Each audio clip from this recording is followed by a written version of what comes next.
Bismillah. Assalamualaikum warahmatullahi wabarakatuh. Waalaikumsalam. Baik, selamat siang adik-adik semua. Alhamdulillah amin, kita berjumpa lagi ya setelah, lebaran kemarin ya. Ya jadi sebelumnya jadi ibu ucapkan selamat Hari Raya Idul Fitri ya, selamat lebaran kemarin bersama keluarga ya adik-adik. Masih di tempat masing-masing ya sekarang ya. Mohon maaf lahir batin ya. Mudah-mudahan perkuliahan kita setelah lebaran ini ya, ke depan ya insya Allah kan akan terus nih lanjut, diberi kelancaran ya. Ibu harapkan, seperti yang sudah kita lakukan di pertemuan awal dulu, kita sudah melihat kontrak learning ya, kontrak perkuliahannya. Jadi Ibu harapkan adik-adik tidak lupa, nanti Ibu akan share ya lupa Ibu. Setelah menyelesaikan materi hari ini, tentang materi pertama ya, insya Allah nanti akan Ibu share, biasanya Ibu akan share, materi itu setelah Ibu jelaskan, gitu adik-adik ya.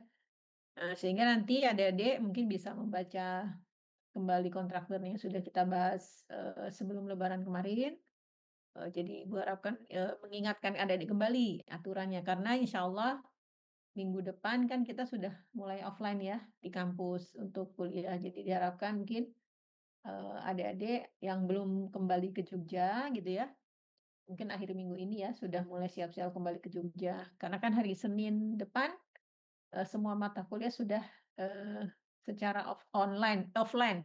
Walaupun mungkin ada sebagian nanti online juga ya, tapi, secara, ofisial itu sudah, offline, sudah diberlakukan offline juga gitu ya, seperti itu.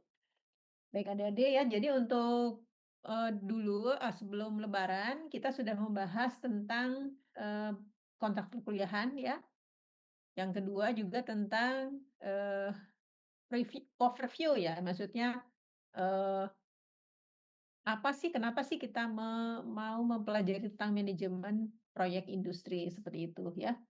Ini kan Ibu lihat, pesertanya, kebanyakan 2024 ya, kalau Ibu lihat dari presensi.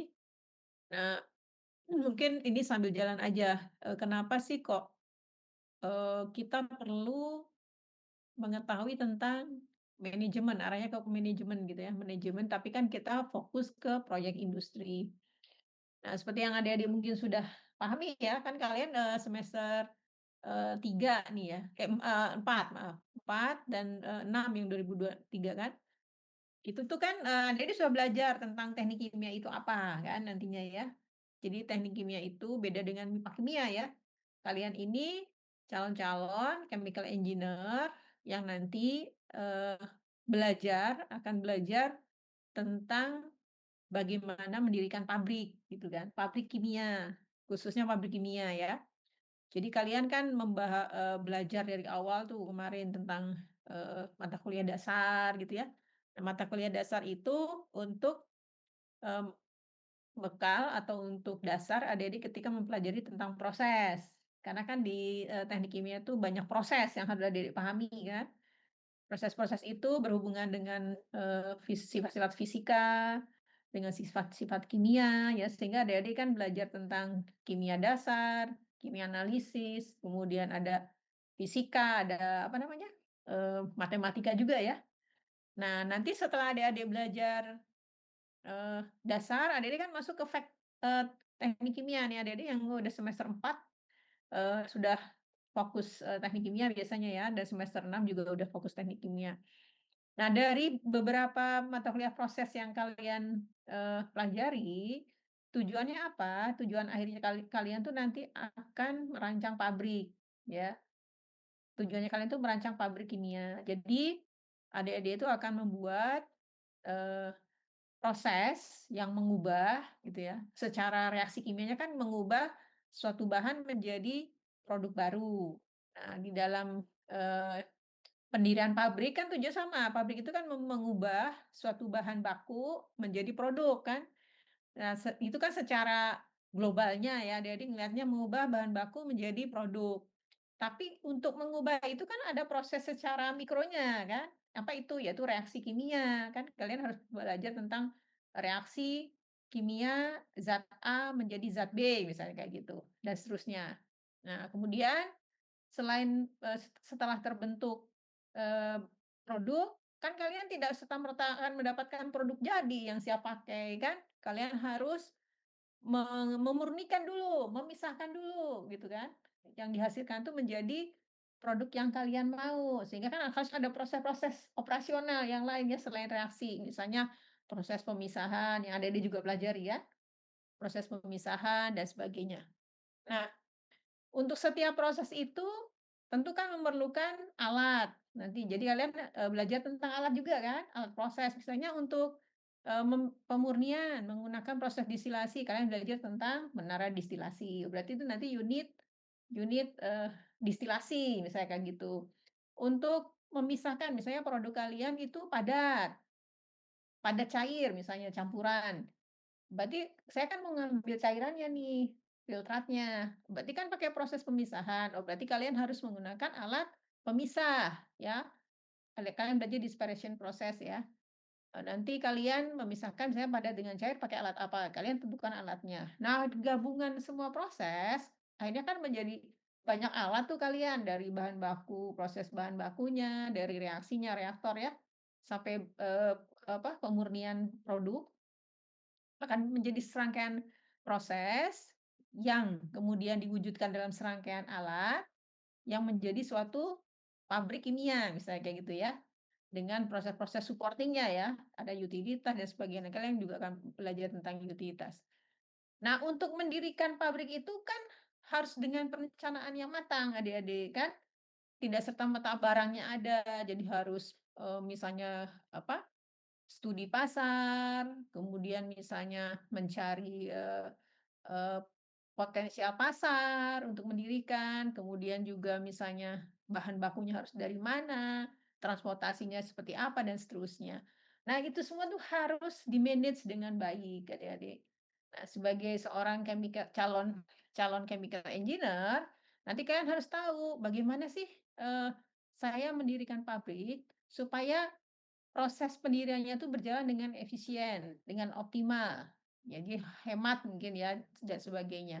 Nah, itu adik-adik ilmu dasarnya dipelajari di manajemen kan, di manajemen. Makanya karena kita ke arah industri ya, karena adik-adik ini nantinya tujuannya adalah mendirikan industri kimia, maka kita lebih spesifik, bukan manajemen secara umum, tapi manajemen proyek industri kayak gitu kan. Nah, jadi ini tidak secara detail ya, mungkin adik-adik kalau detail manajemennya bagaimana tentu di, fakultas ekonomi ya gitu ya. Tapi sebagai seorang chemical engineer, calon chemical engineer, kalian tetap harus paham bagaimana sih mengoptimalkan, suatu proses gitu misalnya ya, menatanya istilahnya ya, dari awal sampai akhir, supaya nanti pendirian pabrik kalian atau berjalannya pabrik kalian itu bisa berjalan secara efisien, secara optimal dan sebagainya, ya gitu ya. Jadi nanti, eee, apa namanya, eee, pabrik itu bisa berjalan dengan biaya yang lebih efisien, waktu yang lebih efisien, tetapi tetap menghasilkan produk akhir yang kita inginkan, seperti itu. Nah, itu kita pelajari secara dasarnya itu di sini ada di manajemen proyek industri. Jadi memang tidak secara langsung itu terlibat dalam prosesnya. Kalau proses kan kalian belajar di, mata kuliah proses ya nanti ya. Tapi di sini itu adalah menatanya. Bagaimana sih, menata supaya, eee, proses yang saya susun ini itu bisa berjalan secara efisien, kemudian pabrik pabrik bisa berjalan secara efisien juga dan sebagainya. Nah, maka nanti ilmu dasar manajemennya itu kalian sedikit pelajari di sini gitu ya. Walaupun seperti bilang tadi kita tidak sampai detail seperti orang ekonomi ya, tapi minimal kalian akan paham apa itu sih manajemen proyek industri, bagaimana sih kita istilahnya apa ya, menyusun istilahnya ya, menyusun supaya proses ini tuh bisa berjalan dengan baik seperti itu, ya. Nah, itu kurang lebih tujuan apa kalian belajar mengapa kalian belajar manajemen proyek industri gitu ya. Sekarang akan Ibu share ya untuk materinya.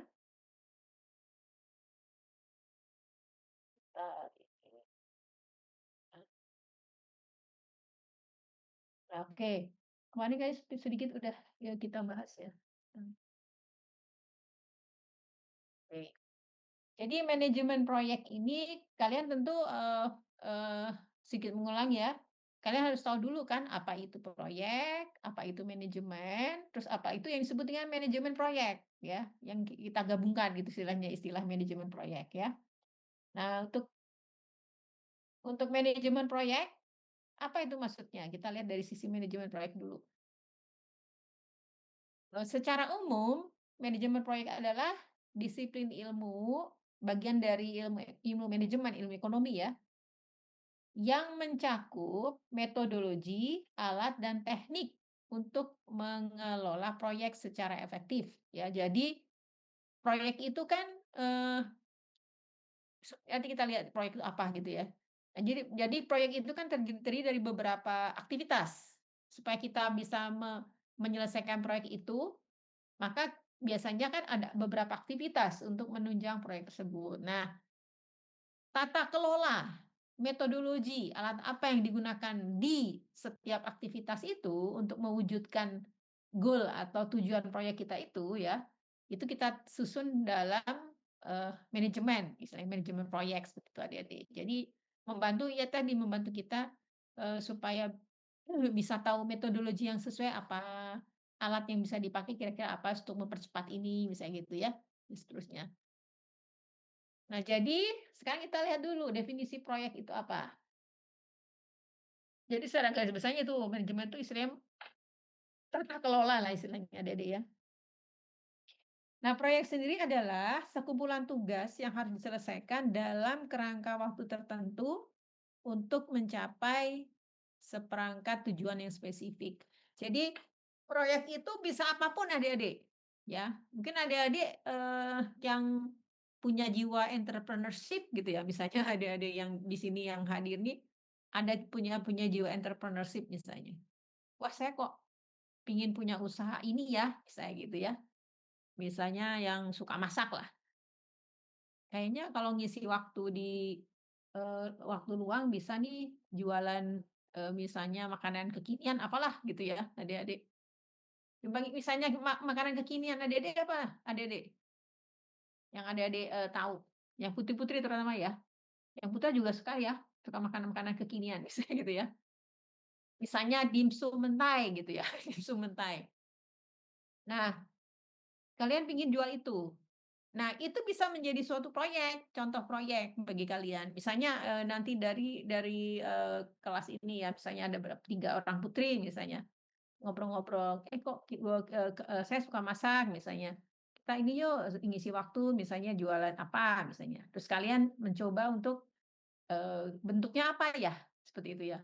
Jadi, mungkin udah matang dipikirkan, kalian membuat, planning untuk berjualan, dimsum mentai misalnya kayak gitu. Nah itu suatu proyek adik-adik namanya. Proyek kalian adalah membuat, produk dimsum mentai untuk jualan gitu ya namanya. Itu namanya proyek, itu tapi skala kecil adik-adik ya. Ibu contohkan aja supaya ada, analoginya. Nah, untuk itu kan baru baru rencana, istilahnya baru goal. Goal-nya apa? Goal-nya adalah membuat, apa, proyek, eee, jualan dimsum mentai, seperti itu. Nah, untuk mencapai bisa berjualan itu, adik-adik kan harus menyiapkan beberapa tahapan kan. Misalnya dari sisi biaya gitu kan. Biayanya, dihitung dulu, sebenarnya bukan biaya dulu ya, mungkin bahan. Oh, harus disediakan bahannya dulu. Nanti bahannya kemudian, bagaimana mendapatkan bahannya, oh harus pergi ke mana, jadi pembelian bahan namanya. Kemudian yang berikutnya setelah dapat bahan gimana? Dapat bahan kemudian kan diolah, ya kan? Ada pengolahan menjadi dimsum, misalnya kayak gitu. Jadi dimsum dimsum mentai gitu ya. Oke, nanti kalau udah jadi dimsum gimana? Kan dijual. Nah, penjualnya mau sistem seperti apa? Mau dijual misalnya nanti dalam kemasan, berarti packaging-nya kan, penjualannya kan? Di dalam kemasannya seperti apa dan sebagainya ditentukan seperti ini. Nah, kalau adik-adik lihat, itu kan ada beberapa tahapan kan, beberapa aktivitas dari sejak penyiapan, bahan, kemudian kalian, penyiapan bahan itu kan pembeliannya, biayanya, dan sebagainya difikirkan. Kemudian yang berikutnya pembuatannya, ya kan? Dan yang terakhir adalah packaging-nya dan penjualan. Nah, itu adalah beberapa aktivitas tuh adik-adik, beberapa aktivitas yang menunjang proyek kalian, gitu loh. Nah, jadi yang disebut dengan aktivitas tadi, aktivitas membeli bahan, ya, aktivitas membuat dimsum, aktivitas packaging dan sebagainya, itu namanya sekumpulan tugas, ya.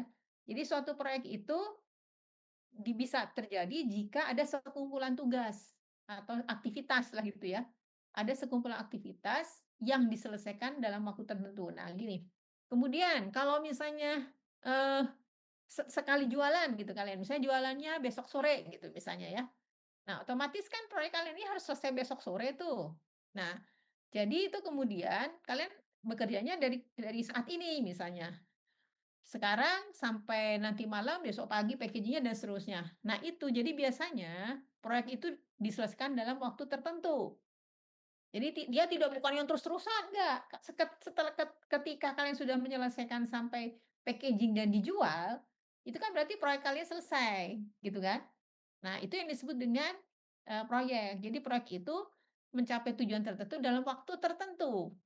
Waktunya tertentu, kayak gitu. Walaupun kemudian besoknya kalian jualan lagi misalnya, itu nggak apa-apa, tapi proyek kalian yang berupa tadi jualan dimsum mentai gitu istilahnya ya, itu sudah tercapai dalam waktu misalnya 2 hari nih, "Oh 2 hari saya bisa menyelesaikan itu, sehingga akhirnya proyek kecil saya tercapai yaitu ini," gitu, seperti itu.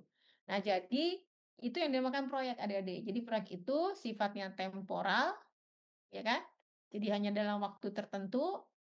Yaitu ada awal, ada akhir gitu kan. Tadi awalnya belanja dan sebagainya, akhirnya apa, dijual habis gitu. Nah, itu namanya satu proyek yang sudah selesai ya. Ya, jadi kalau proyek itu, bayangnya seperti itu, di mana bisa diselesaikan dalam waktu tertentu dan disupport oleh beberapa aktivitas, istilahnya, kayak gitu ya, untuk mencapai itu. Eee, Lanjut, nah kemudian karakteristik tadi yang sudah Ibu jelaskan ya, jadi dia bersifat temporal. Jadi ada batas waktunya ya kalau proyek itu, ada awal, ada akhir. Kalau sudah selesai istilahnya gitu ya, proyek itu selesai, ya itu udah. Nah, itu namanya proyek. Jadi kalau sudah finish, sudah diselesaikan, menghasilkan produk atau bisa diselesaikan, kan tadi tujuannya berjualan, sudah bisa dijual dengan habis istilahnya, ya itu berarti, apa, tujuannya sudah tercapai, kayak gitu ya. Yang kedua, unik. Jadi setiap proyek itu menghasilkan produk, layanan, atau hasil yang berbeda, gitu ya. Nah, kalau misalnya kemudian kalian suatu saat, buat proyek pertama masih setengah berhasil, proyek yang kedua dengan produk yang sama, sampai kalian akhirnya mendapatkan, hasil penjualan yang memuaskan, ya itu kan proyeknya berarti sudah goal gitu, sudah sesuai dengan yang kita inginkan ya. Kalau kemudian itu menjadi rutin, ya itu udah bukan proyek lagi, tapi sudah menjadi rutinitas istilahnya kan. Nah, kalau proyek itu ketika kalian memulai mau jualan, kemudian kalian coba-coba dulu, nah itu namanya proyek. Tapi kalau kalian sudah berhasil, oke nih udah, berhasil, jadi saya sudah tahu nih, harus seperti apa, misalnya bahannya harus segini, kemudian penjualannya harus seperti ini, promosinya harus seperti ini, dan itu sudah berjalan dengan, baik gitu ya semuanya, berarti itu sudah bukan proyek lagi, itu adalah suatu rutinitas istilahnya yang sudah memang dilakukan. Tapi untuk memulai tadi kan kalian proyek dulu gitu kan. Ketika gagal ya sudah gitu istilahnya, kalau proyek itu kan dicoba-coba misalnya, "Oh ternyata kok rasanya kurang pas terus ya, sehingga pembeliannya kurang lancar nih," misalnya gitu. Besoknya dicoba lagi, kurang gitu. Akhirnya kalian stop, "Ah, nggak usah, nggak jadi." Nah, berarti kan kalian mencoba proyek yang kemudian tidak untuk lanjut istilahnya tuh. Karena ternyata prospek untuk menjadi rutinitas itu tidak baik, misalnya kayak gitu ya. Nah, tapi itu kalian sudah melakukan contoh satu proyek gitu istilahnya. Nah, itu contohnya proyeknya. Jadi unik. Dia yang melakukan, produk tertentu gitu kalau proyek ya. Tapi kalau sudah rutinitas ya itu memang beda. Kemudian progresif ya, dikembangkan secara bertahap dengan elaborasi yang semakin detail. Jadi biasanya kan, proyek pertama, wah kok rasanya kurang pas, besoknya diperbaiki lagi, proyek yang kedua, dan seterusnya. Nah itu kan jadi bertahap biasanya, tidak langsung pertama langsung, oke ada sih yang kayak gitu ya, tapi kan jarang ya adik-adik kadang-kadang. Jadi harus coba trial and error dulu. Nah itu contoh proyek ya. Kemudian eee, proyek juga itu dapat berdiri sendiri. Nah, sekarang kalau misalnya proyek itu tujuannya yang sangat luas gitu ya, sangat besar gitu Adik-adik. Sehingga di bawahnya itu nanti aktivitasnya itu sangat-sangat banyak, yaitu kita kita tidak bisa mengatakan itu sebagai proyek gitu ya. Itu ada program gitu. Jadi kenapa? Karena nanti harus ada goal dulu utama dari yang tadi tuh, goalnya apa. Nah, kemudian biasanya dia akan dibagi ke bawahnya menjadi anak-anak proyek dulu gitu istilahnya, Adik-adik. Jadi kalau misalnya kalian, punya suatu kalian bilang awalnya proyek mungkin istilahnya ya, tapi ternyata itu tuh, tujuannya atau goal dari proyek tersebut tuh sangat besar gitu Adik-adik, dan harus didukung oleh banyak sekali aktivitas gitu istilahnya. Maka kalian, jangan langsung ke proyek itu, tapi, kita buat program namanya. Nah, kalau program ini, dia biasanya disupport oleh beberapa proyek, gitu. Jadi kita bagi secara garis besar dulu aktivitas-aktivitas itu. Nanti proyek yang kedua, ini proyek yang ketiga, gitu ya. Nah, baru dari masing-masing proyek yang saling berhubungan tadi kan dibagi menjadi aktivitas-aktivitas nih adik-adik, ya kan? Aktivitas-aktivitas. Ini juga mungkin aktivitas-aktivitas, gitu kan? Nah, kayak gitu adik-adik. Nah, jadi eh, ketika misalnya awalnya, saya ada proyek nih, misalnya gitu ya. Ini proyek, kita katakan proyek. Ternyata untuk mensupport proyek ini harus banyak sekali aktivitas yang mensupport. Di sini ada aktivitas, aktivitas, aktivitas, aktivitas, aktivitas, aktivitas, aktivitas, aktivitas gitu ya. Nah, kalau kayak gini akan susah kita ngontrolnya adik-adik. Nah, oleh karena itu nanti kita harus dianalisa ini semua aktivitas, kita kumpulkan, compile menjadi aktivitas yang mirip istilahnya. Jadi yang mirip-mirip tuh dari aktivitas itu mana aja sih? Nah, yang mirip itu jadikan dalam satu proyek. Terus yang lain lagi miripnya yang mana? Jadikan satu proyek dan seterusnya. Nah, baru nanti ini namanya proyeknya apa yang tadi mirip itu kan? Nah, nanti di bawahnya baru yang aktivitas-aktivitasnya itu. Nah, sehingga apa? Ini akan lebih mudah ngontrol. Karena apa? Setiap program itu kan ada manajernya, pemimpinnya ya satu. Nah, setiap proyek juga ada manajernya. Nah, sehingga nanti dia si proyek, istilahnya program manajer itu kan nggak terlalu banyak dia harus apa istilahnya, mengawasi gitu ya. Kalau kayak gini kan terlalu banyak mengawasi manajer proyeknya. Nah, tapi dengan dibuat seperti ini, maka program, manajer programnya itu kan dia hanya akan mengupdate di, manajer proyeknya. Nah, nanti setiap aktivitas ini, itu yang memonitor adalah si, manajer proyeknya, gitu. Jadi tidak terlalu banyak si manajer proyek itu kan mengawasi. Nah, sehingga itu bisa lebih efektif, karena kan kekontrol, nanti komunikasinya akan lebih bagus, ya kan? Coba kalau ini terlalu banyak di bawah ini kan otomatis mungkin yang satu terawasi, tapi yang lain tuh nggak terawasi ya, karena kan saking banyaknya yang harus diawasi ya sama, manajer proyeknya itu. Sehingga malah jadi ada yang tidak terawasi, lost control istilahnya. Nah, tapi dengan dibuat, manajemen seperti ini gitu ya Adik-adik, maka ini kan akan lebih mudah untuk kontrolnya dan sebagainya. Nah, itu contoh, eee kenapa sih kita perlu me-manage gitu ya istilahnya dalam suatu proyek atau kegiatan lah seperti itu. Nah, proyek seperti yang sudah tadi singgung-singgung, setiap proyek atau program itu biasanya, diselesaikan oleh tim, oleh beberapa orang ya, tidak mungkin sendiri ya. Nah, nanti tim tersebut, ya kayak misalnya ini kan ada 4 aktivitas misalnya di dalam satu proyek ini. Nah, nanti setiap proyek ini kan ada yang bertanggung jawab kan, ada leader-nya, ada PIC-nya lah istilahnya, person in charge-nya ya di sini. Nah, nanti PIC-nya ini kan bertanggung jawab ke, manajernya yang, proyek ini ya, manajer proyeknya ini gitu loh. Nah, sehingga, tim proyek ini, eee, di bawah tanggung jawab, manajer proyek yang ini. Nah, untuk yang proyek berbeda, istilahnya kan kita tadi membagi ya, maka manajer proyek yang ini akan bertanggung jawab untuk yang ini saja gitu ya, tidak untuk yang lain seperti itu. Nah, sehingga apa? Dia bisa fokus mengawasi, bisa fokus, itu tadi perencanaannya, penjadwalannya, sehingga perencanaan proyeknya itu bisa diselesaikan dengan lebih baik seperti itu ya, kalau bisa diatur seperti itu. Nah kemudian, eee, kenapa tadi kan Ibu bilang proyek itu bisa, dalam waktu tertentu temporary kan, ada awal, ada akhir kayak gitu kan.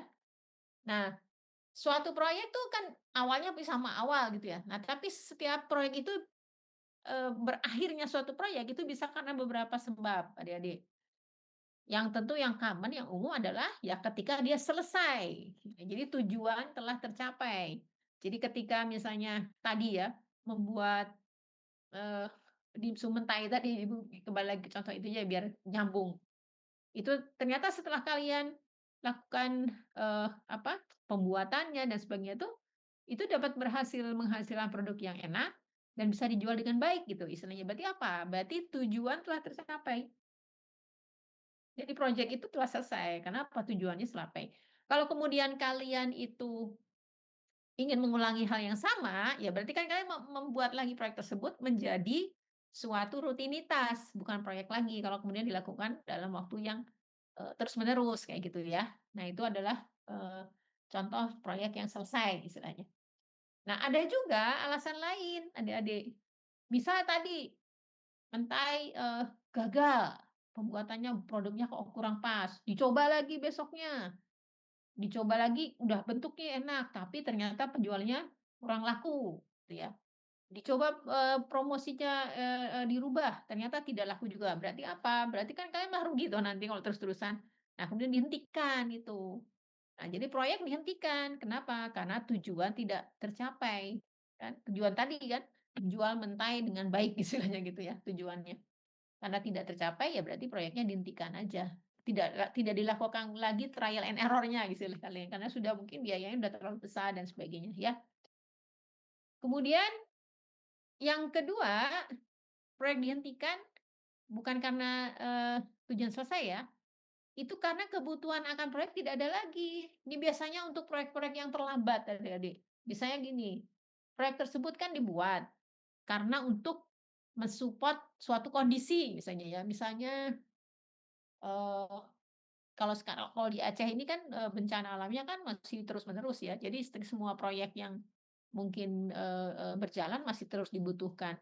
Nah, ada suatu saat mungkin kondisi di mana, proyek apa, eee harus membantu di daerah tertentu gitu, istilahnya kayak gitu ya, karena mungkin, eee apa dia, kekurangan pangan dan sebagainya lah, kayak gitu.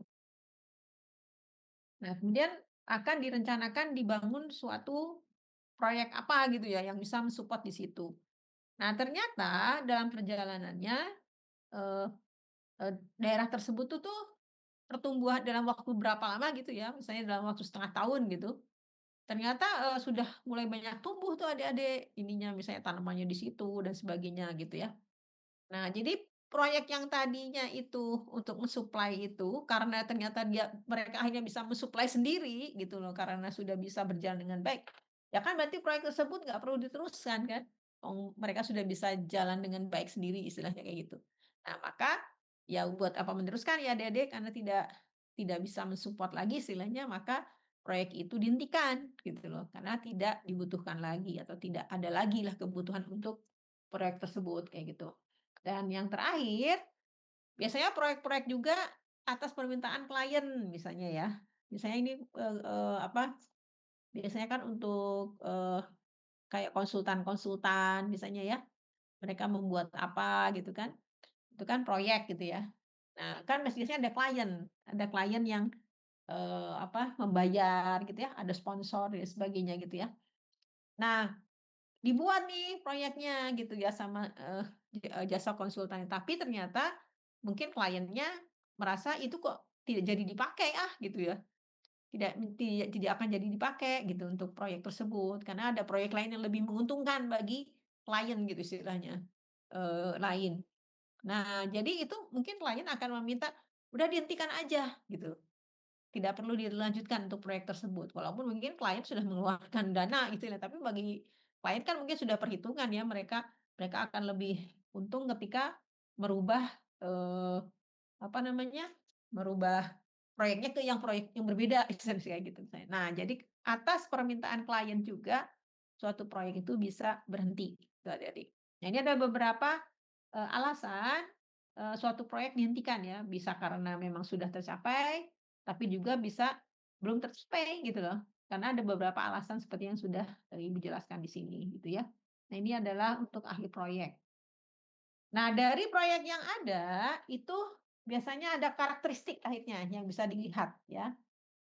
Jadi bisa lihat di sini, dari yang sudah kita bahas tadi ya. Jadi untuk proyek itu biasanya memiliki tujuan spesifik yang telah ditetapkan, ya. Jadi apa sih, kita membuat ini tuh untuk apa? Ya itu juga tujuan spesifik. Kemudian memiliki durasi waktu yang terbatas tadi, ya. Ada awal dan akhir, gitu. Jadi dibatasi, misalnya, proyek ini dijalankan dalam waktu 6 bulan, misalnya gitu. Ya berarti dia harus 6 bulan. Gitu, selesai gitu dari mentah dan tidak ada sampai menjadi ada gitu ya. Jadi produk misalnya kayak gitu, dalam waktu 6 bulan. Kemudian biasanya sebagian besar memerlukan keterlibatan lintas divisi atau bagian. Jadi untuk proyek itu, biasanya disupport beberapa aktivitas adik-adik ya. Aktivitas misalnya di sini ada yang mensupport listriknya, di situ ada yang mensupport, apa, infrastruktur dan sebagainya kayak gitu. Nah, jadi memerlukan keterlibatan, beberapa divisi ya atau bagian. Dan yang berikutnya yang menjadi karakteristik proyek nih adik-adik ya, adalah memiliki batasan waktu, biaya, serta kualitas atau kinerja yang harus dipenuhi. Jadi ada syarat istilahnya. Jadi ada standar ya, bukan syarat ya. Bukan syarat. Jadi ada batasan ya, batasan itu berarti syarat ya. Batasan misalnya minimal harus berapa, apa, biayanya minimal harus berapa, maksimal berapa. Nah, di situ kan batasan-batasan untuk proyek biasanya gitu. Itu harus dipenuhi di situ untuk proyek. Nah, sekarang itu adalah proyek nih sekarang. Nah, adik-adik di dalam membicarakan proyek tadi kan Ibu sudah ada bilang kalau sudah rutin ya udah gitu ya, dikatakan itu bukan proyek lagi. Nah, sekarang kita lihat apa sih perbedaan aktivitas operasional yang rutin dengan yang disebut dengan proyek ya.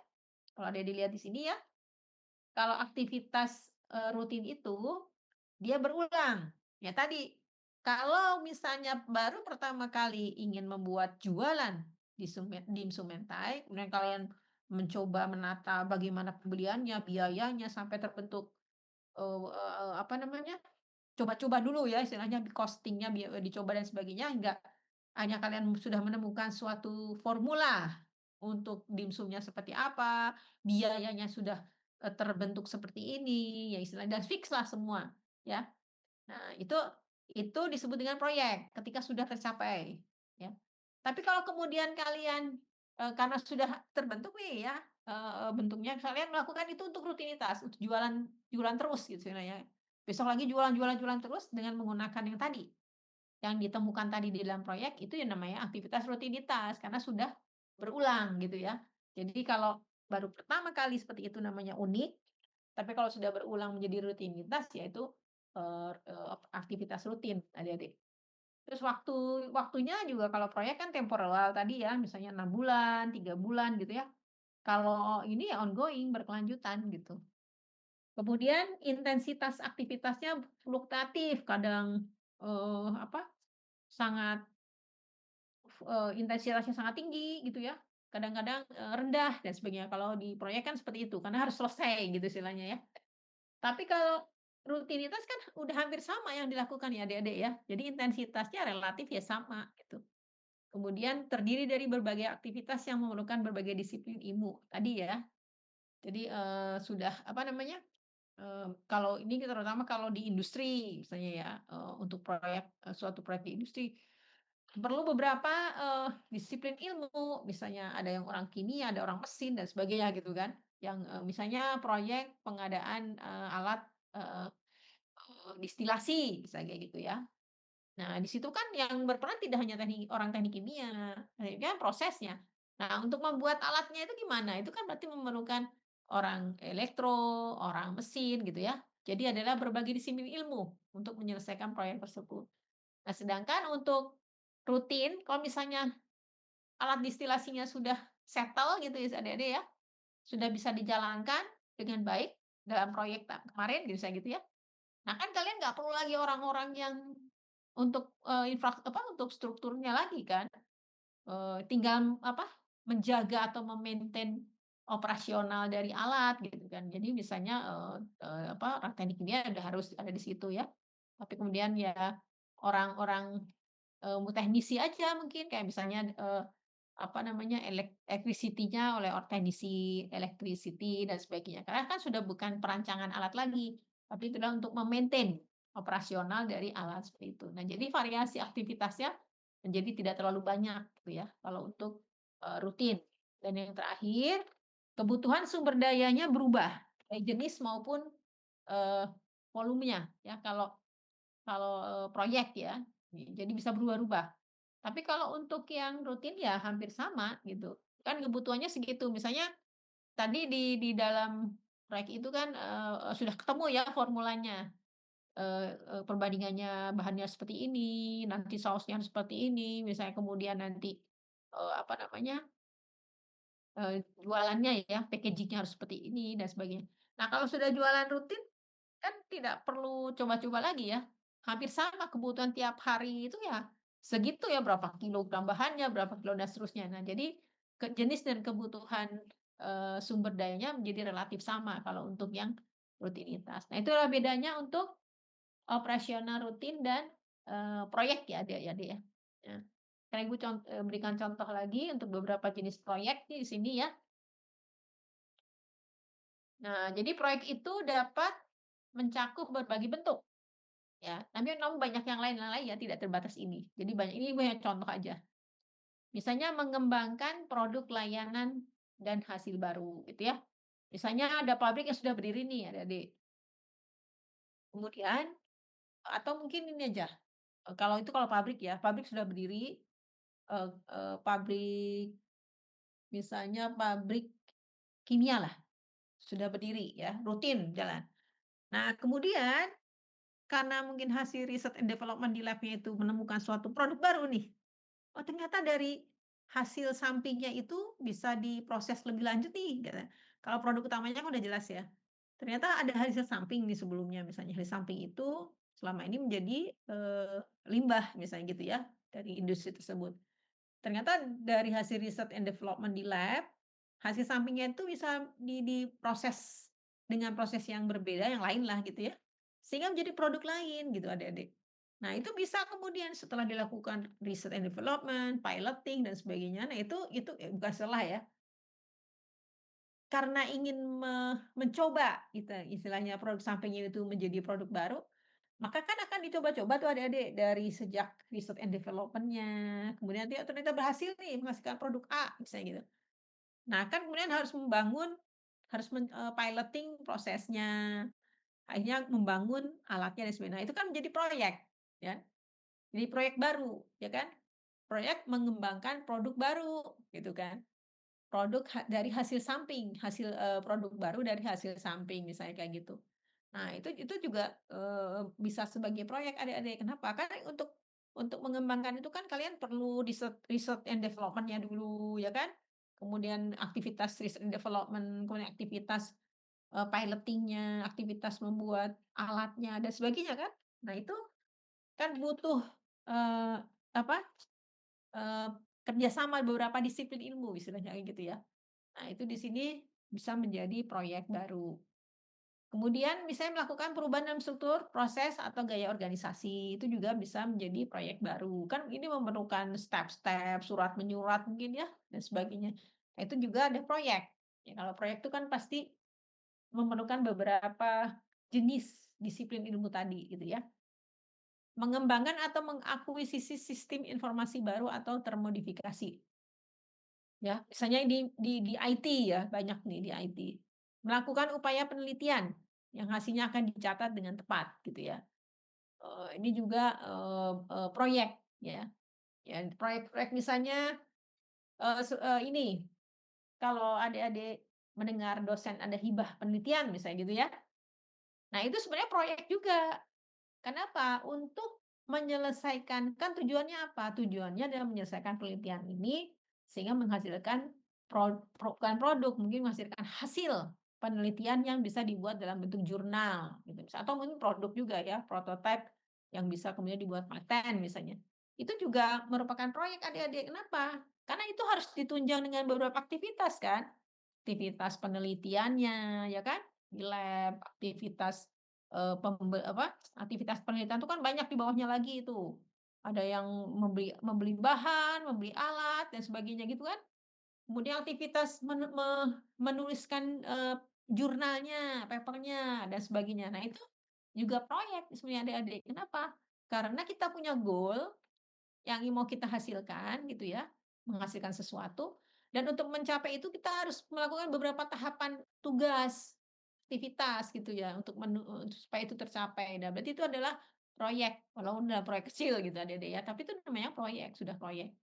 Kemudian misalnya membangun gedung, pabrik industri dan infrastruktur gitu ya, atau mengimplementasikan, meningkatkan, menyempurnakan proses prosedur bisnis yang ada. Ini kalau dalam dunia bisnis ya, ya proyek. Nah, ini adalah contoh-contoh proyek. Jadi dia biasanya goal atau skopnya lebih kecil, tapi untuk mencapai goal tersebut, itu harus ditunjang oleh beberapa aktivitas ya, yang, saling terkait nantinya ya, yang kemudian bisa terwujud menjadi, tujuan dari proyek tersebut, kayak gitu. Oke, sebelum melanjutkan mungkin ada, sebelum ke bagian 2 ya, ada pertanyaan silahkan adik-adik, kalau ada pertanyaan untuk ini, apa, bagian tentang, proyek ya, beda proyek dan sebagainya. Kalau ada pertanyaan silahkan.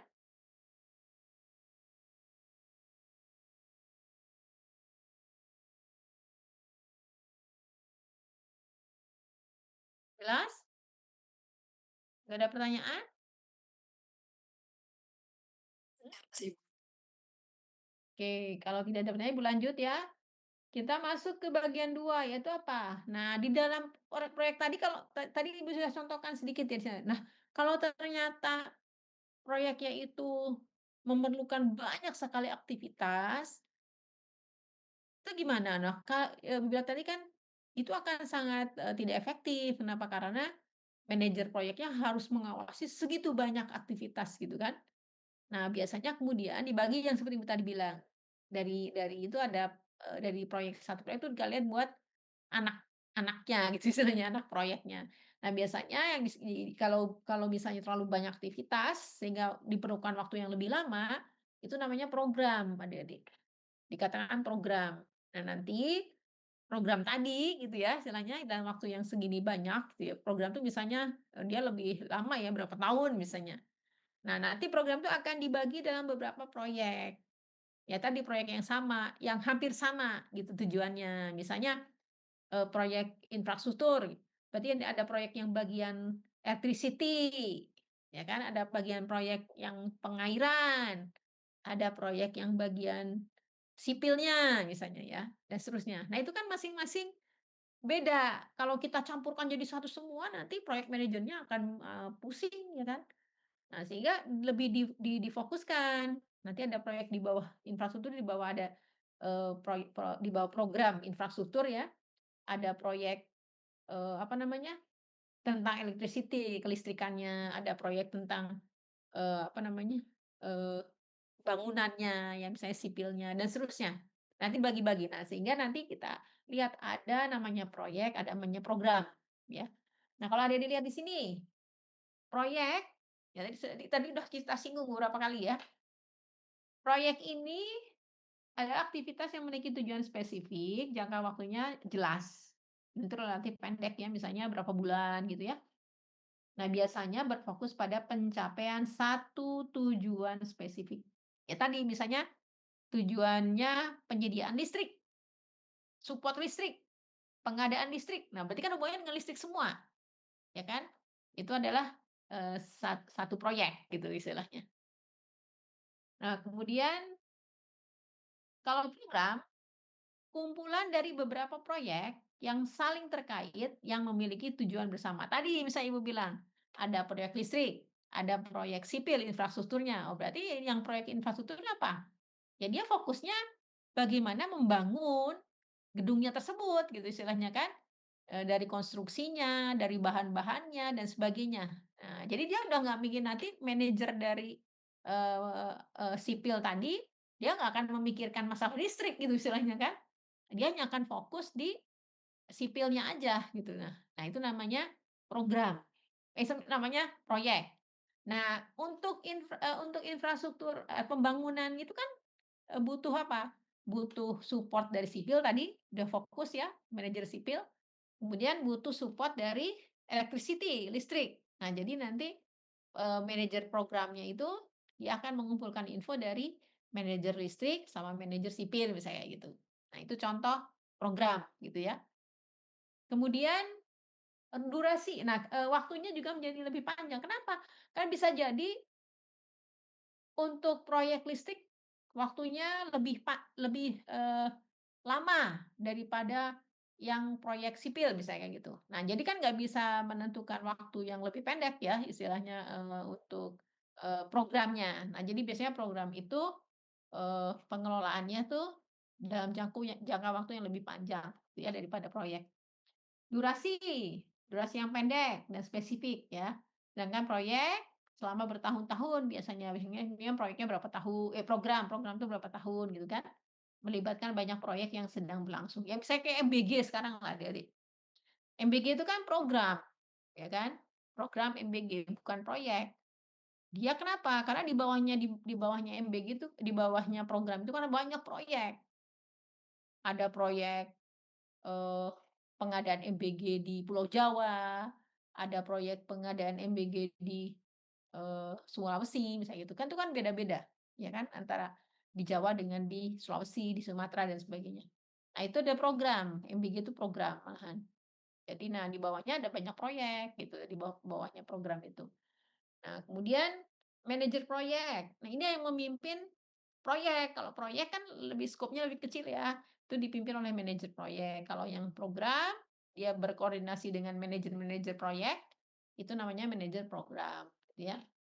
Sedangkan, untuk contohnya misalnya yang proyek kan lebih skopnya lebih kecil ya, ya pembangunan gedung tadi bidang sipilnya, peluncuran produk baru.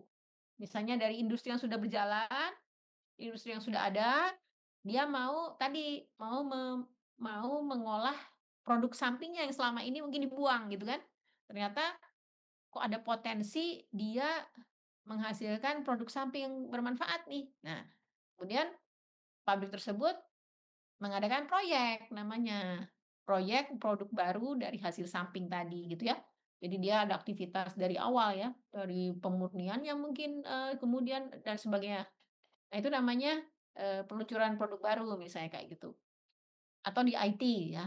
Sedangkan untuk program, kan untuk implementasi, misalnya untuk program transformasi digital, ini programnya ya, kan apa yang terlibat? Harus ada proyek pengembangan aplikasi pengembangan aplikasinya, ada proyek migrasi datanya, ada proyek perubahan budaya organisasi dan sebagainya. Nah, ini kan di satu program ini disupport oleh beberapa proyek nih ya, seperti yang sudah ditunjukkan di sini. Nah gitu, ini adalah contoh bedanya proyek dan program.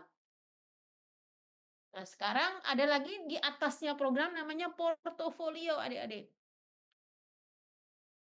Nah kalau portofolio, itu merujuk pada kumpulan proyek atau program. Jadi kalau, di dalam portofolio itu bisa ada di bawahnya maksudnya, di bawahnya portofolio itu bisa berupa proyek, kalau misalnya dia kecil, skopnya kecil, proyek, individual proyek.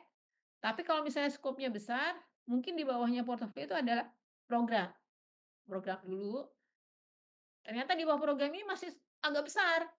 Jadi bukan langsung proyek, tapi subprogram, misalnya kayak gitu, atau subportofolio dan sebagainya. Nah, jadi, portofolio ini paling tinggi lah, biasanya mungkin dia adalah program pemerintah pusat ya. Misalnya program pemerintah pusat kita, itu kan besar skopnya. Harus ke mana-mana gitu ya, ke Indonesia. Itu bisa jadi dia bentuknya bukan program, tapi portofolio, karena terlalu, besar skopnya, gitu ya, portofolio. Nah, di bawah portofolio itu ada program. Jadi, dikelompokkan dalam portofolio dan terdiri dari subprogram, proyek atau pekerjaan lain dikelola secara terkoordinasi untuk mendukung portofolio tersebut. Nah, sedangkan untuk proyek individu, ada yang proyek individu ya disebutnya ya, eee, berada di dalam maupun di luar program, tetap dianggap sebagai bagian dari portofolio. Mungkin Adik-adik bisa lihat di sini nih, di gambar berikut ya. Kalau Adik-adik lihat di sini, nah ini contoh portofolio ini adalah yang paling besar, eee, tertinggi istilahnya, anunya, apa, skopnya ya, dia adalah yang paling, tinggi skopnya. Kemudian di bawah portofolio itu bisa jadi karena mungkin skopnya masih terlalu besar kalau dibuat program, dia disebut dengan sub-portofolio, boleh adik-adik. Kan itu penentuan, portofolio, subprogram, program itu kan melihat dari skopnya adik-adik. Jika kemudian diturunkan misalnya di ke program langsung, dari program ke project. Ternyata project itu masih cukup besar, untuk sisi tugasnya gitu ya, adik-adik, kompleks gitu. Ya mungkin tidak bisa langsung dari portofolio ke program, bisa jadi dari portofolio itu ke sub-portofolio dulu, supaya dia nggak terlalu banyak gitu nanti di projeknya, gitu kan. Atau misalnya dia, proyek ini, eee, langsung mensupport yang atas ini, tapi dia skopnya kecil gitu istilahnya. Kalau kita buat program, kok skopnya terlalu kecil ya, tapi dia nggak bisa di bawah program apapun misalnya. Jadi aktivitas ini, itu tuh harus ada untuk mensupport portofolio, tapi dia tidak bisa di bawah program apapun misalnya. Nah, maka ini namanya, apa, proyek individu. Boleh kayak gini adik-adik juga. Langsung langsung ke portofolio seperti ini. Ketika apa? Ketika aktivitas di sini itu skopnya tidak terlalu besar dan tidak bisa di bawah program-program gitu istilahnya ya. Nah, tapi mungkin kalau kemudian, oh ini ternyata kayak tadi misalnya aktivitasnya terlalu banyak nih untuk mensupport, program portofolio tersebut. Sekalian, gabungkan dalam satu program, boleh. Nah, jadi yang di bawah portofolio nanti ada program, nah di bawah program itu nanti ada subprogram, kalau misalnya masih terlalu, luas ya, ada juga project, saya seperti ini, ya, kayak gitu. Nah, ini adalah contoh-contoh sama juga subportofolio, di bawah situ ada project mungkin, atau program seperti ini. Kalau masih terlalu luas, dibuat subprogram seperti ini, dan seterusnya. Nah, ini adalah contoh-contoh bentuk dari hierarki lah istilahnya adik-adik ya. Hierarki dari hubungan portofolio, program, dan project. Jadi posisinya tidak kaku harus, apa namanya,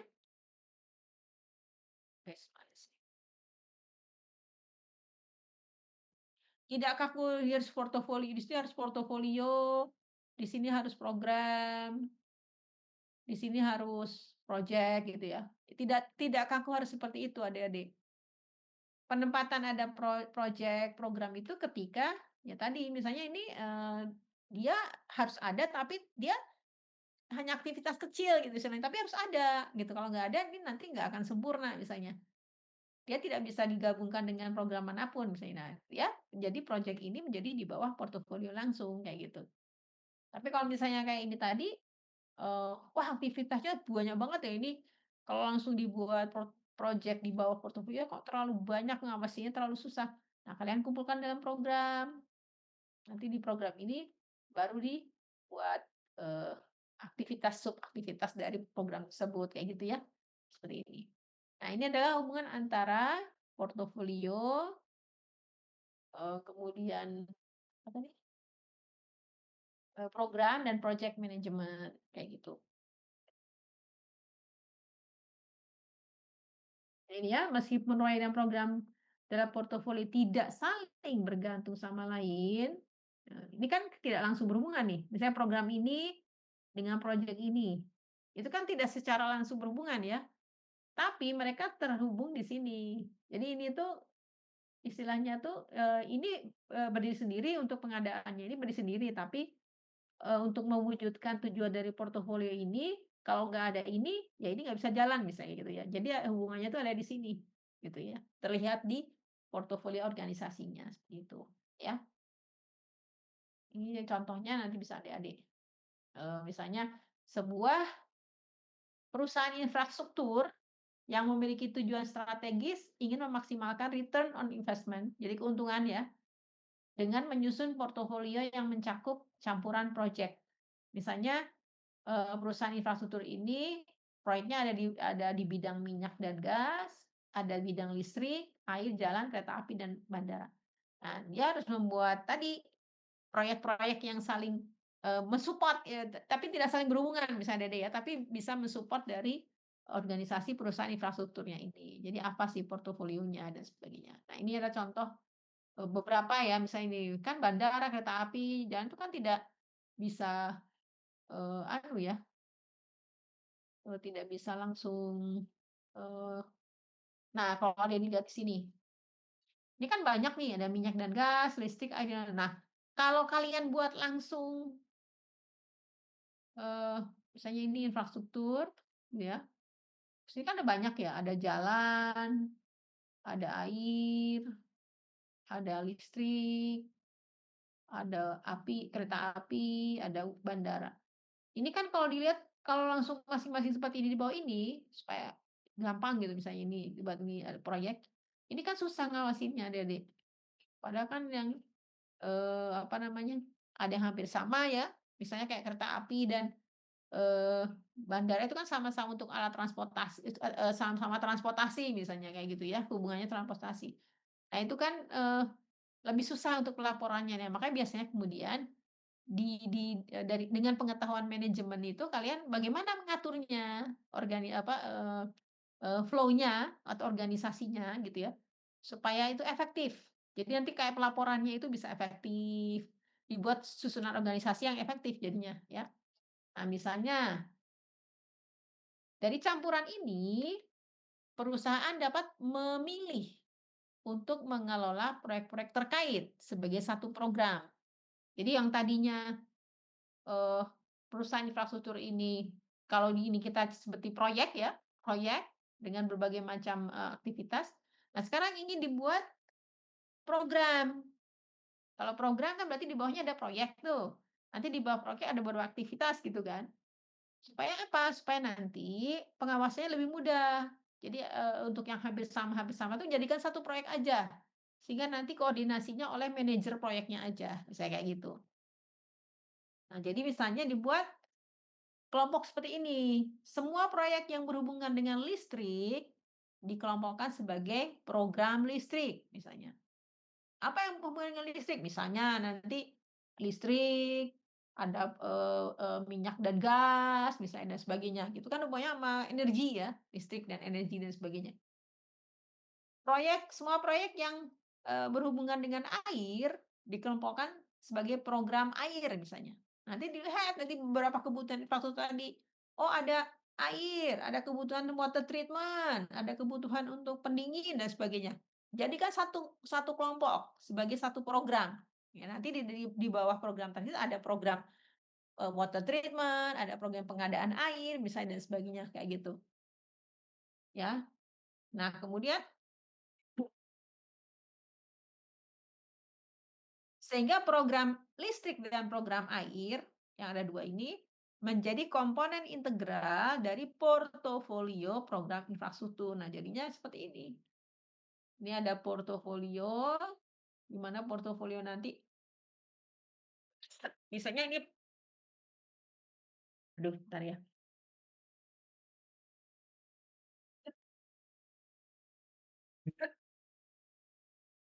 Misalnya nanti, eee, di bawah portofolio ini, mungkin yang sederhana aja ya,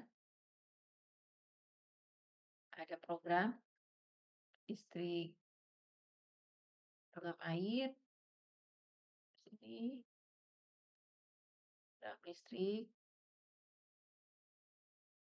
Nanti di bawah program ini kan ada air, pengolahan air gitu kan, nanti pengadaan air, misalnya yang program apa tadi, listrik misalnya untuk supply energi ya, eee, listrik ya, supply listrik, kemudian nanti misalnya, ada, ada terbarukan misalnya di sini. Nah, di bawah portofolio ini boleh aja ada project, boleh. Kalau misalnya ini tidak bisa di bawah program yang lain ya adik-adik, ya boleh dia berdiri sebagai project di bawah portofolio itu tadi Ibu contohkan, boleh. Misalnya yang tidak ada berhubungan itu, eee, untuk misalnya kan jalan, kereta api, bandara itu transportasi, misalnya hubungannya transportasi, nanti satu program transportasi, di bawahnya ada proyek proyek jalan, proyek kereta api, proyek bandara, kayak gitu kan. Nah, misalnya untuk transportasi. Tapi untuk, misalnya, apa ya, yang contohnya yang tidak bisa yang lain, misalnya infrastruktur itu dari sisi apalah gitu misalnya ada, ternyata dia tidak bisa di bawah transportasi, tidak bisa di bawah listrik dari air gitu ya, tapi dia harus ada. Nah, boleh ada dia sebagai project, project di bawah langsung portofolio seperti itu. Nah, kayak seperti ini contohnya kayak gitu. Nah, diposisikan seperti ini. Nah, nanti kalian, eee eee eee, apa, harus sudah bisa terlatih untuk membuat seperti ini. Jadi misalnya, oh berarti ini dari beberapa aktivitas banyak ini, kira-kira saya kumpulkan yang mana-mana yang persis ya, mana-mana yang persis kayak gitu. Sehingga nanti bisa menjadi satu program, ya kan.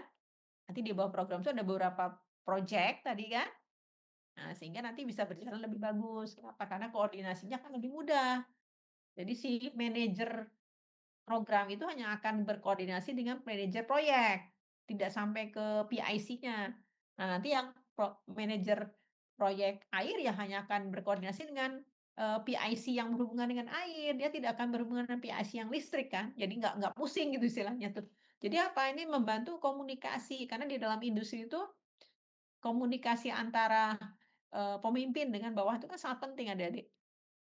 Karena salah satu komunikasi adalah untuk fungsi pengawasan kan. Jadi nanti pengawasannya akan lebih jelas, pengawasannya akan lebih, eee, straightforward gitu istilahnya ya. Tapi kalau terlalu banyak itu kan kadang-kadang pusing nanti membaginya bagaimana dan seterusnya. Nah, sehingga ini akan lebih mempermudah, nah, di dalam, menjalankan, proyek maupun, programnya nanti seperti itu ya. Nah, ini contoh ini. Oke, sejauh ini ada pertanyaan adik-adik? Untuk, tadi, untuk apa ya, penataan istilahnya ya, me-manage, proyek, portofolio, program dan, portofolio ya, kalian. Ada pertanyaan? Lanjut? Jelas ya? Kita lanjut. Nah, sekarang kita ke manajemen. Kita udah belajar proyek-proyek tadi ya. Nah, sekarang manajemen itu apa? Manajemen itu kalau secara umum, ilmu umum, kan ini bagian dari ilmu ekonomi sebenarnya ya. Ilmu memimpin organisasi yang terdiri dari perencanaan, pengorganisasian, pelaksanaan, dan pengendalian sumber daya terbatas untuk mencapai tujuan efisiensi dan efektif. Nah, kayak tadi, ya kan? Jadi, ketika banyak sekali aktivitas, wah, bagaimana ya saya melakukan perencanaan? Bagaimana saya melakukan pengorganisasiannya? Supaya nanti tuh dari semua aktivitas itu bisa dijalankan secara efektif gitu istilahnya. Kalau langsung cuman satu top leader-nya istilahnya, di bawahnya banyak aktivitas, ternyata kan tidak efektif. Nah, berarti kan kalian harus kemudian menyusun, bagaimana menyusun organisasi chart-nya istilahnya ya, dari semua aktivitas ini, gitu kan. Nah, jadi dia punya kemampuan, ilmu untuk menata itu dimasukkan dalam ilmu manajemen. Jadi untuk manajemen program, penetapan pengetahuan, keterampilan, alat dan teknik pada program, ya, untuk memenuhi tadi, kan ada program tuh ada tujuan, ada syarat. Kita, tercapai program ini ketika bagaimana? Nah, itu kan syarat yang mau ditempuh gitu ya. Jadi memperoleh manfaat serta kontrol yang tidak tersedia dengan mengelola proyek secara individu, kayak gitu. Untuk proyek dalam program, istilahnya anak proyek, anak program gitu ya. Itu terkait melalui hasil bersama atau kapabilitas kolektif ya, kolektif secara kolektif biasanya ya. Lanjut, untuk manajemen program biasanya berfokus pada interdependensi proyek, ya kan, dan membantu menentukan pendekatan optimal untuk mengelolanya. Tadi kan di bawahnya banyak proyek ya kalau itu. Jadi manajemen proyek itu kan tidak seperti manajemen manajemen, proyek kalau program itu. Kalau proyek kan dia banyak aktivitas. Jadi kalau proyek itu manajemen proyek itu mengatur aktivitas itu kan, supaya dapat berjalan dengan baik. Nah, kalau manajemen program kan dia mengatur proyek-proyek yang ada di bawah dia gitu kan, kayak gitu. Nah, jadi fokus pada interpendensi proyek dan membantu menentukan pendekatan optimal untuk mengelolanya ya. Apa aja, yang terkait dengan interpendensi ini ya, yaitu menyelesaikan kendala atau konflik. Ya kadang-kadang kan Eee di dalam pelaksanaan proyek tuh suka ada ya konflik kepentingan, mungkin ada konflik antar, SDM-nya dan sebagainya ya adik-adik. Nah, jadi dia menyelesaikan kendala atau konfliknya tadi. Kemudian menyelaraskan arah organisasi. Jadi misalnya kok goalnya kok ini banget ya, susah banget tercapai. Nah, dia kan harusnya namanya manajer ya, harus lebih ilmunya juga harus lebih bagus. Jadi dia akan memberikan arahan, seharusnya bagaimana, apa yang harus dilakukan, kayak gitu. Nah, itu, nanti ini ya, dari manajemen program. Kemudian menyelesaikan isu dan manajemen perubahan dalam struktur kelola bersama. Jadi banyak lebih ke manajemen ini ya, eee, bukan, aplikasi di lapangan, tapi membenahi lah istilahnya, SDM-nya misalnya atau prosesnya kayak gitu, lebih baik seperti apa. Nah, kalau untuk yang manajemen program ya, contoh manajemen program, misalnya program sistem satelit komunikasi yang baru ya, dengan proyek-proyek untuk desain proyeknya ada desain satelit dan stasiun bumi, proyek konstruksi, dari masing-masing satelit nih ya, proyek integrasi sistem dan sebagainya. Itu contoh, eee proyek ya, yang disusun di dalam manajemen program gitu ya. Jadi ada beberapa proyek nih di bawah, di dalamnya.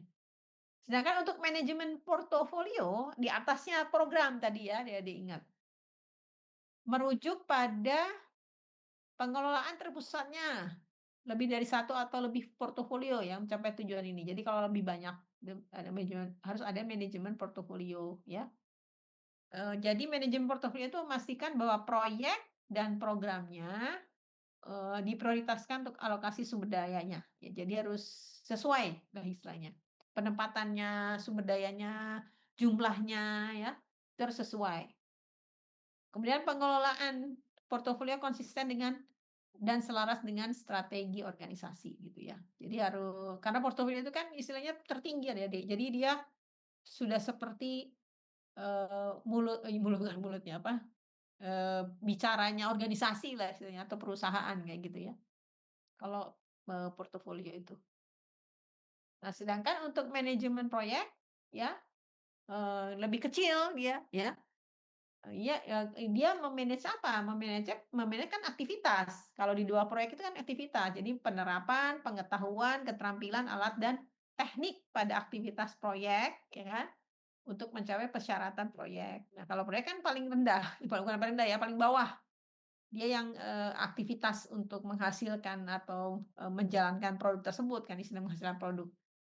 Nah, jadi untuk pencapaiannya manajemen proyek itu, proses-prosesnya tadi ya ada inisiasi, perencanaan, pelaksanaan, pemantauan dan pengendalian, dan penutupan. Nah, kalau dilihat dari masing-masing definisi ya, jadi bisa lihat di sini. Jadi untuk initiating tahap di mana proyek atau fase proyek diotorisasi untuk dimulai. Ya tadi direncanakan, "Oh, saya mau buat proyek ini, kira-kira." Nah, itu adalah inisiasi, ya. Jadi di sini dilakukan identifikasi kebutuhan, kayak misalnya apa, uji pasar ya, studi lapangan kayak gitu ya, Dede, ya. Nah, itu dilakukan di sini. Formula ide, studi kelayakan dan sebagainya. Nah, kalau sudah kayaknya ini, idenya sudah kuat nih, udah oke nih kalau di lingkungan, maka dia masuk kedua, perencanaan atau planning. Di sini mendefinisikan dan mematangkan ruang lingkup proyeknya. Jadi kan tadi proyeknya tujuannya apa, dimatangkan lagi, diomongkan lagi secara matang. Kan sudah mau pelaksanaan nih, gitu ya. Kayak misalnya pembeliannya di mana, kira-kira uangnya berapa yang harus disediakan dan sebagainya, itu kan udah mendekati pelaksanaan. Jadi di planning, di, perencanaan. meliputi perencanaan biaya, jadwal, sumber daya, resiko, dan kualitas. Nah, setelah planning-nya itu kira-kira matang, ya, sesuai dengan, tadi ya, studi lapangan sudah dilakukan, udah oke dan sebagainya, maka lakukan pelaksanaan executing, pelaksanaan ya. Pelaksanaan, tahap mengintegrasikan orang dan sumber daya lainnya ya, untuk melaksanakan rencana proyek, ini kan di pelaksanaan atau executing di sini. Yang berikutnya pemantauan dan pengendalian, monitoring dan controlling ya, di sini.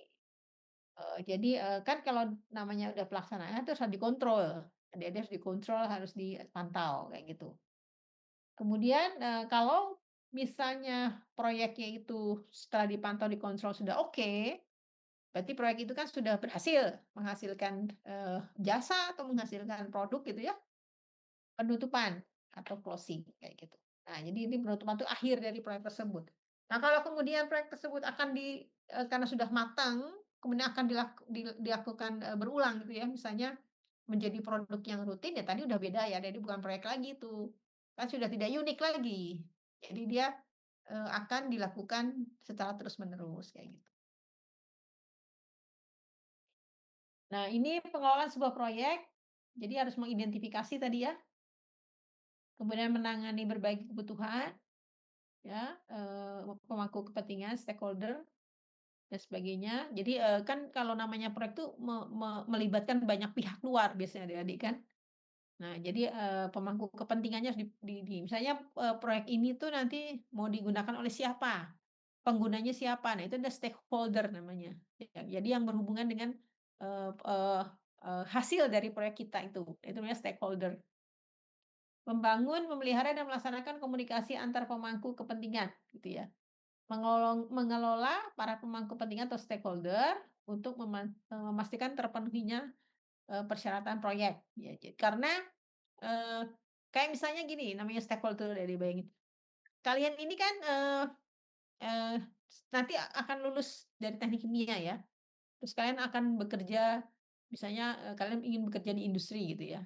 Yang namanya stakeholder itu adalah pengguna jasa pengguna kalian nanti. Misalnya kalian industri industri kimia apa ya, industri kimia, eee eee, Pertamina lah, petroleum misalnya gitu ya. Nah, yang dinamakan stakeholder itu ya itu tadi, pemangku kepentingan. Jadi pengguna, kalian. Kalian sebagai seorang chemical engineer, nanti kan bisa bekerja di industri, minyak misalnya gitu ya. Nah, stakeholder itu pemangku kepentingan tadi. Jadi proyek tadi, istilahnya kalau proyek itu teknik kimia nih, teknik kimia, jurusan teknik kimia itu harus menyediakan skill kalian, istilahnya ya, kemampuan kalian, syarat-syarat yang diperlukan oleh industri gitu istilahnya. Makanya kan, adik-adik, dosen-dosen selalu, apa, mengundang alumni, mengundang dari industri, kemudian misalnya, kurikulumnya diperbaiki, itu gunanya untuk apa? Untuk meningkatkan kapabilitas kalian sebagai seorang lulusan chemical engineer. Kenapa? Karena nanti kalian akan digunakan oleh industri kimia kan, yang akan menggunakan skill kalian itu. Nah, industri kan punya, demand, punya keinginan, "Saya maunya lulusan teknik kimia itu harus seperti ini seperti ini seperti ini." Nah, teknik kimia, itu harus menyediakan kemampuan itu yang dituntut oleh industri sehingga, bisa diberikan kepada kalian. Nah, sehingga kalian nanti suatu saat misalnya kerja di industri itu,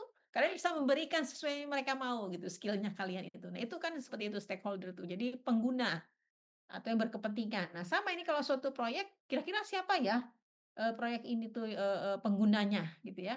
Nah, pengguna dari hasil proyek itu kan biasanya punya tuntutan ya adik-adik ya, eee, harusnya produknya seperti ini seperti ini seperti ini. Nah, biasanya proyeknya itu nanti harus bisa mendekatilah keinginan dari stakeholder tadi gitu, keinginan dari, pemangku kepentingan tadi istilahnya itu. Supaya apa ya, supaya kan laku, produk-produk dari proyeknya bisa laku, produk dari proyeknya bisa sesuai dengan spesifikasi di pasaran dan sebagainya. Nah gitu, itu namanya stakeholder gitu Adik-adik, supaya ada bayangan ya Adik-adik, itu maksudnya apa. Nah kemudian, untuk pengelolaan proyek, menyeimbangkan berbagai batasan proyek yang saling bersaing ya.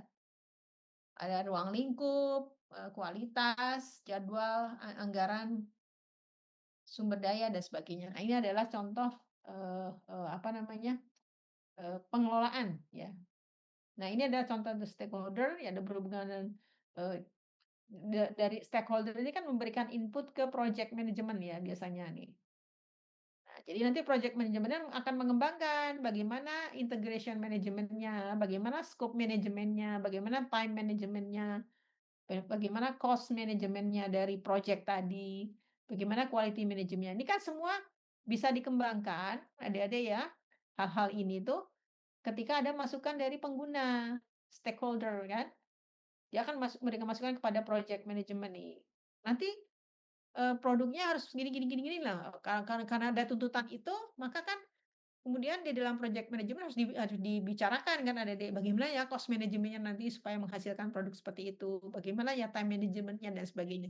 Nah, jadi semua masukan dari stakeholder ini mengembangkan atau untuk mengembangkan istilahnya ya, ini nih adik-adik. Hubungan antar faktor dari atas tadi ya, jika salah satu faktornya berubah, maka ada satu faktor lain yang kemudian juga akan terpengaruh. Jadi kalau misalnya ada satu aja ini kita rubah gitu ya, HR manajemennya, maka mungkin ada beberapa lain yang terpengaruh. Misalnya dari sisi, time manajemennya akan berubah gitu ya, atau misalnya dari, risk manajemennya akan berubah kayak gitu. Jadi ketika kita merubah salah satu dari, eee, ini ya, faktor ini ya, maka yang lain tuh akan ikut terpengaruh. Makanya harus betul-betul apa, dianalisa ya, kalian sebagai seorang chemical engineer harus dianalisa.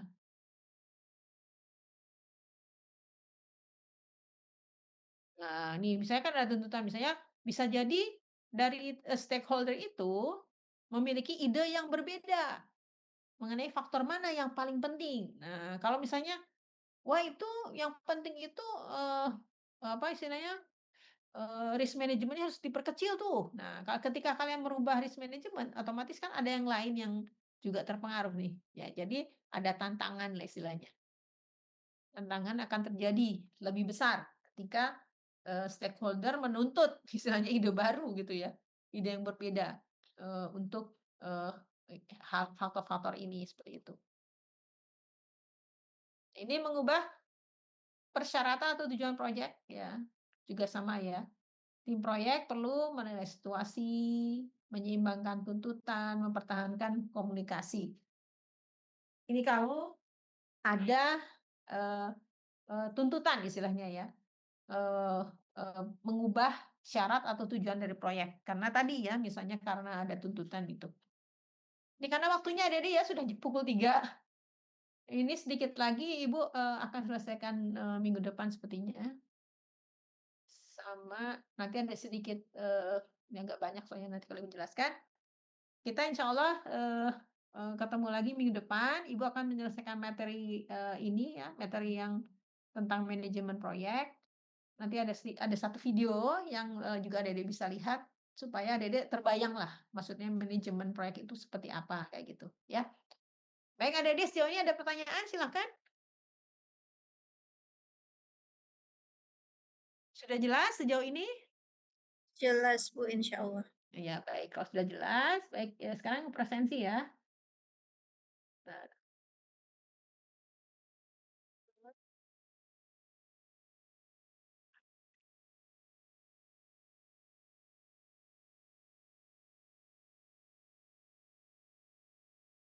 oke, sekarang silakan Adik-adik untuk melakukan presensi.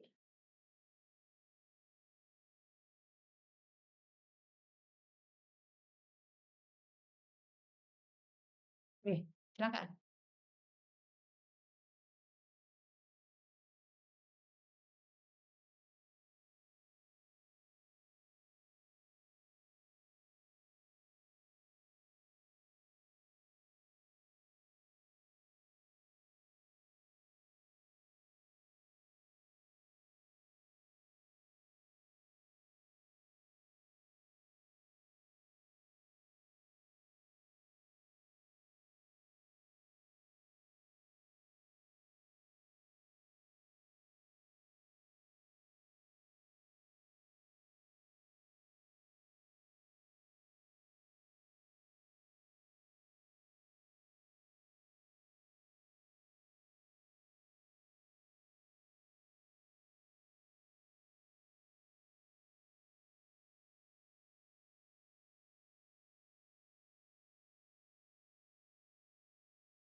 Oke, bisa sambil Ibu cek ya. Yang belum presensi silakan ya. Eee, udah semua atas. Wahyu David? Wahyu? Nggak ada ya. Muhammad Zaki Fatoni? Ibu hanya akan, presensi berdasarkan yang, masuk presensi ini ya, walaupun mungkin di sini hadir ya, kadang juga nggak tahu juga nih. Walaupun di sini hadir, tapi kalau tidak melakukan presensi di, yang sudah Ibu lihatkan ini, ya berarti kalian kan tidak di tempat, ya kan? Tidak mengikuti perkuliahan dengan baik istilahnya ya.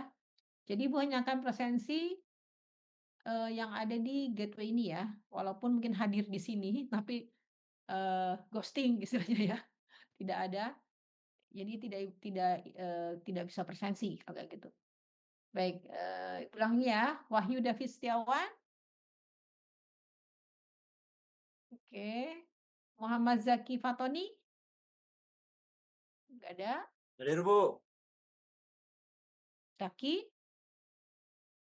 Zaki, Iya, Bu. kenapa nggak presensi?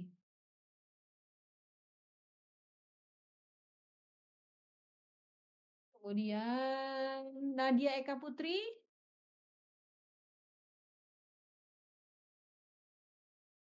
oke, bentar ya ditulis.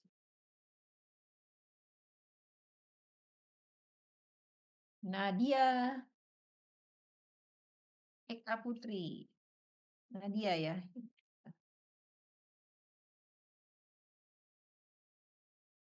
Oke, yang lain udah ya, Karina. Coba dari awal ya. Salman Abdillah? Salman Abdillah?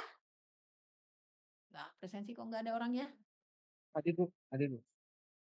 Oke. Oke, Hansadia Azahra? Hadir, Bu. Oke. Endang Claris Sabila? Saya, Bu. Oke, Endang nggak kelihatan, auroranya aja yang kelihatan tuh. Ayunda? Hadir Ibu. Oke. Viola Rahadatul? Hadir, Ibu. Oke. Mbak Bernesa? Hadir Ibu. Oke. Andika Juliantono? Andika? Hadir, Bu. Oke.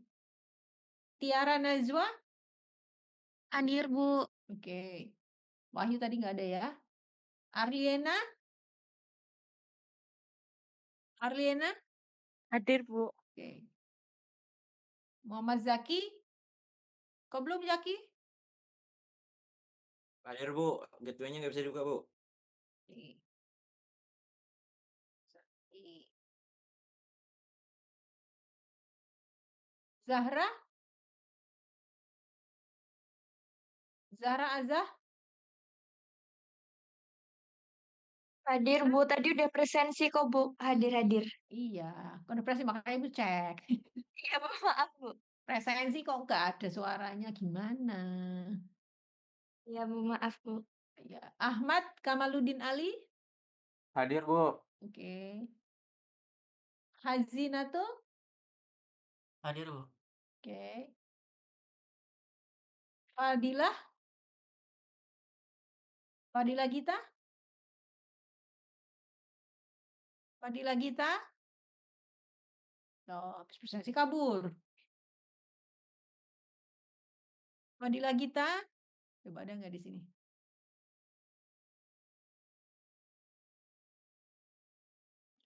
Ini Ibu yang nggak suka ya, kalau belum selesai kok udah kabur aja. Ini masih ada kok di sini. Fadilah Gita? Oke, Fadilah nggak ada ya. Ini. Sekar Arum? Oh, Sekar Arum?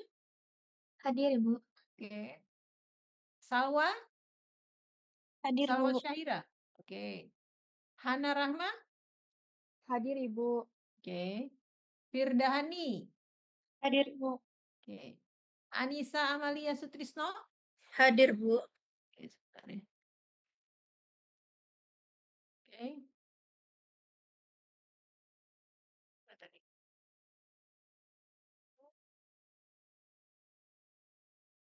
Oke.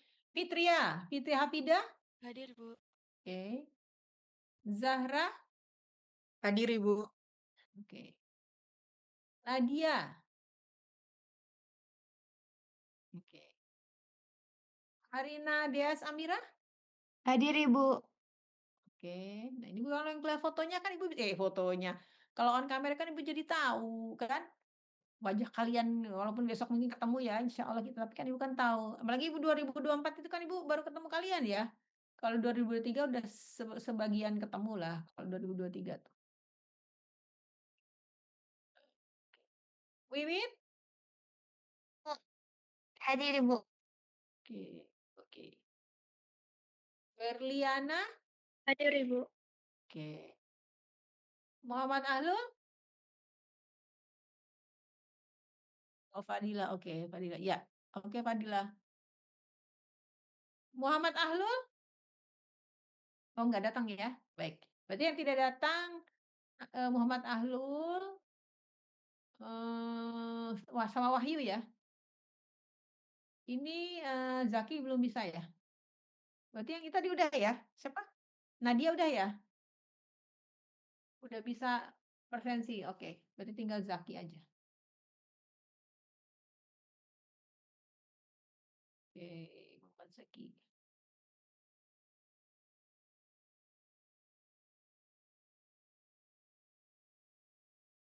Baik, adik-adik. Baik, adik-adik, untuk hari ini alhamdulillah kita sudah menyelesaikan perkuliahan yang kedua ya. Insya Allah, mudah-mudahan tidak ada halangan ya. Minggu depan kita akan ketemu di kampus ya, di kelas seperti biasa. Nah, kalian kan pagi ding ya? Pagi ya? Jam berapa? 8.40 Bu.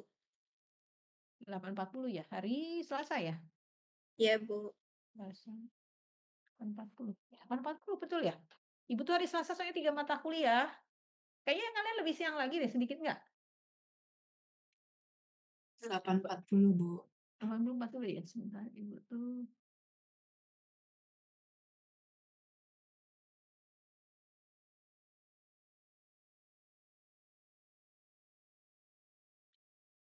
Proses kontrol. 10.20. Oh iya Bu, maaf. Wah.